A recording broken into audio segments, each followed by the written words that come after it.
Assalamualaikum warahmatullahi wabarakatuh. Bismillahirrahmanirrahim. Alhamdulillah wa afdalus salati wa atammut taslim ala Rasulillah wa ala alihi wa sahbihi wa man walah wa la haula wa la quwwata illa billah. Ahlan wa sahlan wa marhaban bikum para penonton umat Rasulullah yang dikasihi sekalian. Selamat datang ke rancangan Tashih Mafahim, pembetulan kepada sebahagian kefahaman yang berlegar di kalangan masyarakat yang membuatkan masyarakat keliru. Maka rancangan ini untuk membetul dan meluruskan semula fahaman-fahaman yang songsang dan disalah faham tersebut. Untuk episod kali ini, kita telah pun berada di penghujung Zulhijjah, iaitu bulan 12 kalender Islam. Lepas Zulhijjah, masuk Muharram. Bila masuk Muharram, kita akan kedengaran slogan sambutan Ma'al Hijrah. Bolehkah sambutan Ma'al Hijrah? Bolehkah sebut salam Ma'al Hijrah? Benarkah Ma'al Hijrah itu sebahagian daripada kefahaman Islam yang betul? InsyaAllah kali ini kita akan bercakap tentang perkara tersebut. Ma'al Hijrah disambut pada awal Muharram. Kenapa hijrah, Ma'al Hijrah, perkara berkaitan dengan hijrah Nabi, sambut pada awal Muharram? Sedangkan jumhur ulama sebut hijrah berlaku pada bulan Rabiul Awal. Betul, hijrah Rasulullah Mekah pi Madinah, peristiwa yang agung tersebut berlaku pada bulan Rabiul Awal. Persoalannya, kenapa kita sambut Ma'al Hijrah pada bulan Muharram, iaitu bulan pertama kalender Islam? Jawapannya ialah, sampai Nabi wafat, kalender Islam dia tak ada tahun bila. Contohnya 4 hari bulan Safar, belakang tak ada tahun. Sampailah Abu Bakar, zaman Abu Bakar pun tak ada lagi tahun di belakang tu, tak ada. Sehinggalah zaman Sayyidina Umar memanggil para sahabat Ahlus Syura untuk bincang. Kita orang Islam ni, bila nak buat keluar surat rasmi, kita tak ada tahun. Maka muncul idea untuk memilih peristiwa apa untuk dijadikan sebagai permulaan kepada kalender Islam, tahun kalender Islam. Ada sahabat cadangkan kelahiran Nabi, ada sahabat cadangkan perutusan Muhammad sebagai Rasul, ada sahabat cadangkan sekian. Akhirnya, Sayyidina Umar memilih peristiwa hijrah Rasulullah dan umat Islam sebagai satu peristiwa agung untuk penanda kepada bermulanya kalender Islam.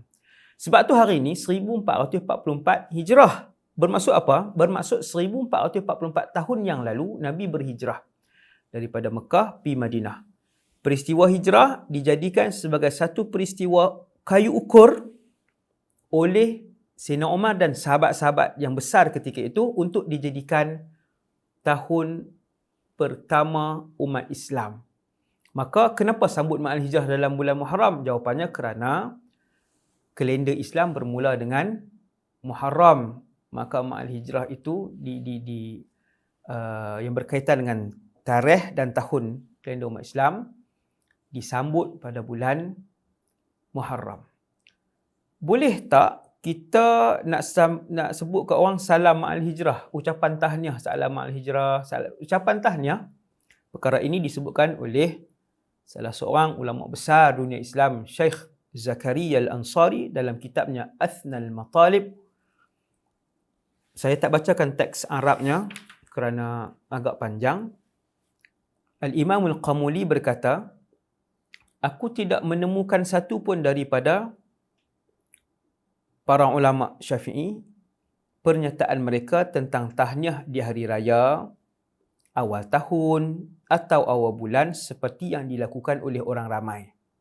Tetapi Al-Hafiz Al-Munziri menukilkan daripada Al-Hafiz Al-Maqdisi, beliau menjawab tentang itu, bahawa orang ramai berterusan melakukan hak ucapan tadi ni, salam al-hijrah dan sebagainya, tanpa ada pertentangan, dan pendapatku, kata imam ini, adalah mubah, iaitu perbuatan itu harus, tidak sunat dan tidak bid'ah.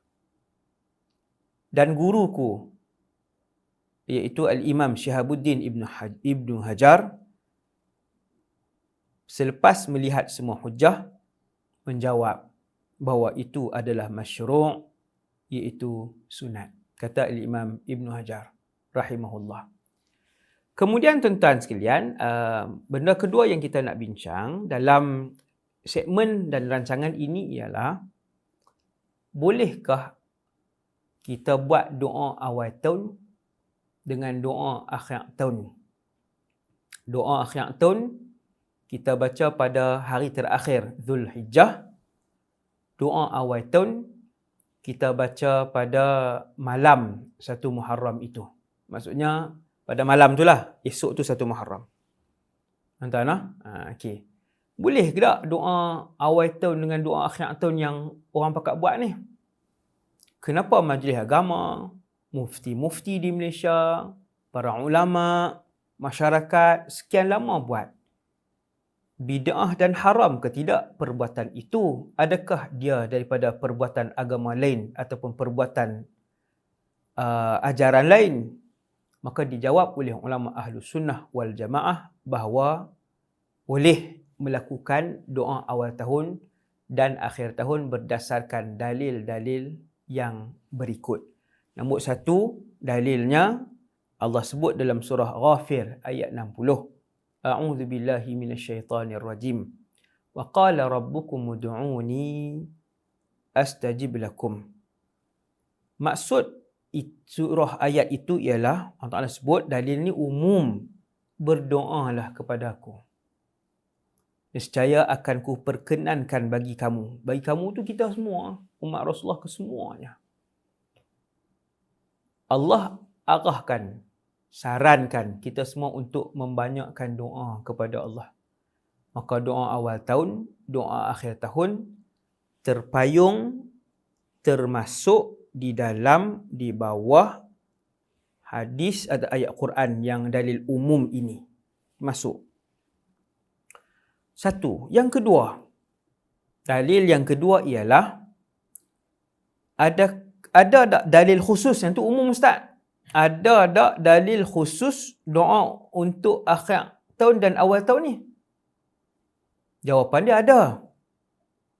Dalil khusus untuk doa awal tahun dan akhir tahun iaitu satu hadis yang diriwayatkan daripada Talha ibn Ubaidillah. Hadis itu diriwayatkan dalam Ad-Darimi dan juga At-Tirmidzi, dan Al-Imam At-Tirmidzi kata hadis itu hadis hasan. Hadis yang yang boleh dijadikan hujjah iaitu anna an-nabiy sallallahu alaihi wasallam kana idza ra'al hilala qala, bahwasanya Nabi kalau nampak anak bulan, awal bulan, 1 hari bulan ke 2 hari bulan Islam, 3 hari bulan Islam, Nabi akan berdoa, Allahumma ahillahu alaina bil yumni wal iman was salamati wal islam rabbi wa rabbukallah. Daripada sini kata para ulama, tiap-tiap awal bulan kita boleh berdoa berdasarkan hadis Nabi tersebut. Jadi ulama qiyaskan apa yang Nabi ajarkan ketika kita nampak anak bulan Ramadan, awal bulan, kita nampak anak bulan Ramadan, kita boleh berdoa dengan doa ni. Maka ulama pun qiyas. Ulama menggunakan dalil syar'i yang keempat iaitu qiyas. Maka boleh di mana-mana awal bulan Islam untuk kita berdoa Allahumma ahillahu alaina bil yumni wal iman sampai akhir doa tersebut. Maka boleh. Maka doa awal bulan Muharram ke, awal bulan apakah, terpayung, termasuk dengan dalil kita qiyas daripada apa yang dilakukan oleh Rasulullah sallallahu alaihi wasallam. Jadi bulan Islam 12 bulan tu, Muharram, Safar, Rabiul Awal, Rabiul Akhir, ada 12 bulan. Mula daripada Muharram, habis dengan Zulhijjah. Kan? Ada 4 bulan Allah sebut dalam Quran sebagai bulan-bulan haram, iaitu bulan-bulan yang mulia. Ada keberkatannya, ada rahasianya pada bulan-bulan tersebut, iaitu 4 bulan tu apa dia? Bulan Muharram, Rajab, Zulqa'dah dan Zulhijjah. Maka sangat baiklah bila masuk dalam bulan-bulan ini kita memperbanyakkan amal soleh dan ibadah, kerana ia adalah sunnah salafus salih, umat terbaik di kalangan umat Rasulullah, yang mana mereka menyambut bulan-bulan haram ni dengan membanyakkan dalam bulan haram amal ibadah dan juga kebaikan. Dengan sebab itu berdoa juga di awal tahun itu juga terpayung dengan dalil masuknya awal bulan dengan Nabi berdoa tadi ni. Bila masuk awal bulan Nabi berdoa, masuk awal bulan Nabi berdoa, maka termasuklah doa yang kita buat di awal tahun dan di akhir tahun itu juga terpayung di bawah hadis ataupun dalil yang sama. Sebab kita menggunakan qiyas. Bolehkah qiyas dalam perkara ni? Bukankah kena tengok Quran dan hadis saja? Inilah satu kesilapan yang dibawa oleh satu kumpulan di Malaysia dan di seluruh dunia ni, iaitu mewar-warkan kepada umat Islam bahawa dalil mesti Quran dan hadis. Ada dalil, ada Quran, ada hadis, baru boleh jadi hukum. Perkara itu adalah salah, tidak menepati manhaj Ahlus Sunnah wal Jamaah dalam mengeluarkan hukum hakam agama. Dalam mengeluarkan hukum hakam agama, manhaj kita Quran, hadis. Tak ada Quran dan hadis, ijma' boleh, ijma' boleh. Tak ada Quran, hadis, ijma', qiyas boleh, qiyas pun boleh terpakai kuat. Kerana qiyas dalam ibadah, macam ni kita qiyas lah ni dalam ibadah, baca doa awal tahun. Doa qiyas dalam ibadah dilakukan oleh para ulama sejak salaf. Yang tu boleh buat ceramah khas. Qiyas dalam ibadah dilakukan oleh para ulama sejak sahabat, salaf, ahlul hadis, para ulama mazhab, termasuk Imam Ahmad Ibn Hanbal, Al-Imam Muhammad Ibn Ismail Al-Bukhari, bahkan Syekh Ibn Baz juga banyak melakukan qiyas dalam bab ibadah. Yang terakhir sekali tuan-tuan yang dirahmati Allah sekalian, ada tak para ulama kita yang memasukkan doa awal tahun dan akhir tahun ni dan menyarankan doa awal tahun dan akhir tahun ni? Jawapan dia banyak sekali. Para ulama kita, ulama Ahlus Sunnah wal Jamaah yang berjalan di atas manhaj Ahlus Sunnah wal Jamaah yang berdalil. Banyak sekali, terutamanya ulama Timur Tengah dan seluruh dunia Islam, yang paling mudah untuk tuan-tuan baca dalam kitab Kanzun Najah was-Surur fil Ad'iyah al-Ma'surah allati tashrahus sudur, karya Al-Syekh Abdul Hamid bin Muhammad Ali Al-Quddus Al-Makki Al-Syafi'i yang wafat pada tahun 1335 Hijrah. Beliau antara ulama besar yang memasukkan doa awal tahun dan akhir tahun di dalam kitab beliau. Insya-Allah perkara yang kita lakukan itu adalah perkara daripada agama, ia sabit dengan dalil yang muktamad. Beramallah tuan-tuan dan janganlah kita jadi ejen yang menambahkan kekeliruan umat Islam sedangkan perkara itu ada dalilnya. Dan apa yang kita nak jawab depan Nabi kalau kita menjadi orang di kalangan yang menambahkan kekeliruan umat Islam, perpecahan umat Islam, menimbulkan perbalahan di kalangan umat Islam ketika membahaskan perkara-perkara khilafiyah. Semua kita menjadi ejen damai seperti mana yang disaran oleh Nabi sallallahu alaihi wasallam. Wa sallallahu ala sayyidina Muhammad wa ala alihi wasallam. Assalamualaikum warahmatullahi wabarakatuh.